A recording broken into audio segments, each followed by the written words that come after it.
In order to better understand the intention of the author of Genesis 1 and 2, we first need to investigate what was the cultural and historical background from which this work was written.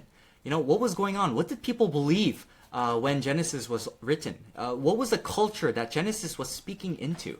And so, one of the exciting things about being a Christian in the 21st century is that so much has already been uncovered thanks to archaeology.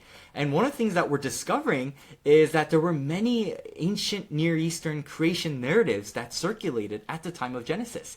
Some of these were written by the Sumerians, others by the Assyrians, maybe the Egyptians. But the point is that, when the Israelites received Genesis, they probably were aware of other creation stories going around. And so by understanding the cultural and historical background, we can understand, what was the author of Genesis trying to say? What were they trying to emphasize? And so in this first slide, I just want to go through three things that the culture around them believed in. And one of these things is that the ancient Near East, they believed that elements of nature, such as air, water, earth, and celestial bodies, such as the sun and the moon, these were worshipped as gods.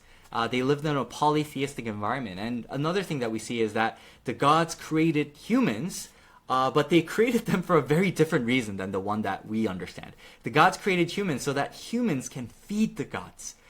When we see ancient Near East creation narratives, one of the stories go that, the gods were feeling a little lazy. They didn't want to do all this work themselves. And so they said, hey, I have a great idea. Let's create humans. And what they can do is they can do the hard work of hunting and farming. And they could offer sacrifices to us in order to feed us so that we don't have to do the dirty work, the manual labor. And we could just sit back and relax and chill while humans do the dirty work in serving us. And so that's a very different that's a very different theological message about who God is, right? But that's one of the things that they believed.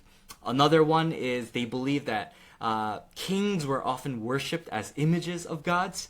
That's very interesting. It speaks very differently than what the Bible tells us, right? But these were some of the things, some of the ideas that would have circulated in the time that Genesis 1 and 2 were written. And so that said, we come to see some polemics that are going on in Genesis 1 and 2. And what I mean by that is just, what are some things that Genesis 1 and 2 is trying to emphasize against what people might have believed or been tempted to believe because everyone else was believing these things. And so one of the things that Genesis 1 and 2 emphasizes very clearly is there is only one God. When you read, especially in Genesis 1, that God created the sun and moon, have you noticed that it doesn't say that God created the sun and moon, but God created the lesser light and greater light? And the reason why Genesis uses the lesser light and greater light terminology is because they don't even want to say sun and moon, because these are actually names of gods. And it's just to doubly emphasize there is only one God. The sun God, the moon God, these don't exist. God is one, and it is God who created the entire universe. These things that you worship are part of the created world that the one unrivaled God of this universe created. And secondly, we see that this one unrivaled God created the universe effortlessly and out of nothing. When you look at creation, ancient Near East creation narratives, the gods work really hard they heave to create the world around them. But you see in Genesis 1 and 2, God just effortlessly creates with his word. And that's to emphasize his power and his unrivaled nature. And, although God creates in a span of 6 days, this is rather to show God's intentionality, his creativity, his craft and art, rather than his inability to create instantly, because he could quite easily create by virtue of just speaking. And so that's another thing that we see emphasized. Another thing that we see is that creation is intrinsically good. Creation is not evil. Yes, creation is now fallen, but intrinsically in how God has intended it, creation is good and it's to be enjoyed. Although it is not God, it's to be enjoyed. And it's to be enjoyed as gifts from God to us. And so that's another clear message. And lastly, going back to what I said earlier, is God did not create man out of any personal need. It's not like God was hungry or God was lazy or that God was lonely that God decided to create man.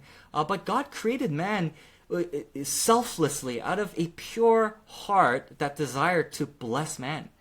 God has existed in perfect joy and happiness for eternity. And when God decided to create, he simply did so out of the goodness and pleasure of his heart. He created man in order to bless man. One of the interesting things that we see is God created man and placed them in a garden with a lot of fruit trees. And the reason is not just to say, hey, look, I created a lot of fruit, but it's to emphasize that, hey, this God is unlike the God that you have heard about from your pagan neighbors. But God is a God who blesses you, who nourishes you, who provides for you. You don't feed the gods. God doesn't need you, but it is God who provides for you and blesses you. And so that's a very different message that we have. And it's one that we should remember, because we can be tempted to think like the pagans, especially when it comes to the idea of serving God. God commands us to serve God, but it's not because God needs the work of our hands. God is self-sufficient. But why does God command us to serve him if God has no need?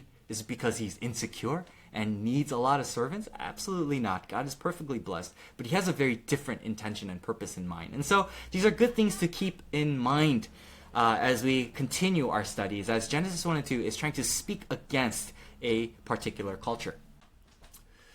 So Genesis 1 and 2 not only responds to some of the claims of culture, but it says some interesting things on its own right. The first of these things is that creation, and especially the Garden of Eden, is depicted as a temple sanctuary. When we hear of God creating Adam and Eve and placing them in a garden, we as a modern audience, we just think, God placed us in a farm paradise where we have all the fruits trees, we have all the animals that we can talk to, but that's not the main point. The ancient Near Eastern audience, they would have immediately understood, hey, the garden, that's a metaphor for a temple. The garden is where God and man dwell together. And so creation, and especially the Garden of Eden, in which man is placed in, it's depicted as a temple sanctuary. It's a place of worship. And if creation is a place of worship, then Adam is God's priest. God creates a temple and he places Adam as the first priest.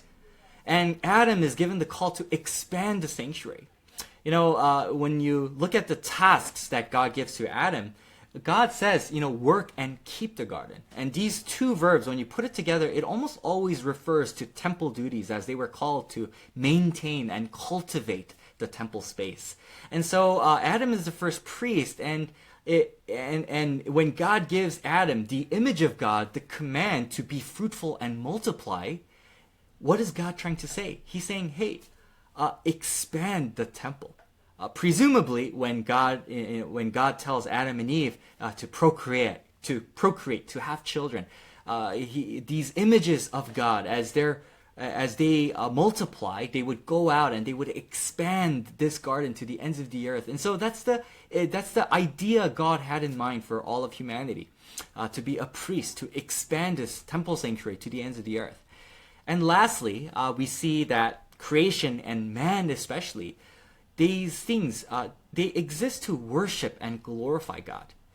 When we look at the created world as it's created in a span of 6 days, it ends with a seventh-day Sabbath rest. And when we as a modern audience hear of that, we just think, oh, God must have been tired and he rests on the seventh day. It's like, oh, well, we know God doesn't get tired, and why does he rest? Think about that for a second. Why does God rest? Oh, just as a model for humanity so that we too rest? No, God does rest, but where does God rest? He doesn't rest because he needs to, but he rests on a throne in order to be worshipped. So we have the image of God creating and putting order into this chaotic world. And God, after creating this temple, he takes his seat on the throne. And when God takes his seat, all of creation needs to stop their labor and bow down and worship before this God, their creator. And so that's the beautiful image we have of what's going on exactly in Genesis 1 and 2.